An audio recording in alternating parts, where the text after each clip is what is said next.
6 divided by 1, which equals 6. Then 1 times 6 is equals to 6.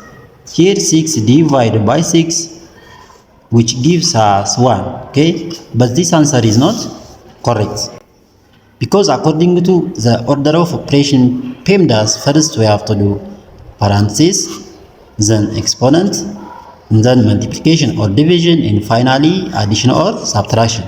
Remember that this multiplication and division has equal priority. We have to work from left to right.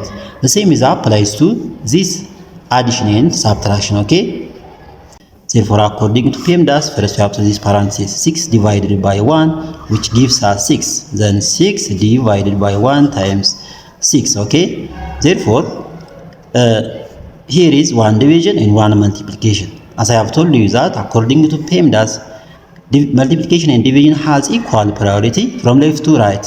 Therefore we have to do this division first. 6 divided by 1, which is 6, then times 6. Okay, 6 times 6, which gives us 36. This is the final answer of this problem.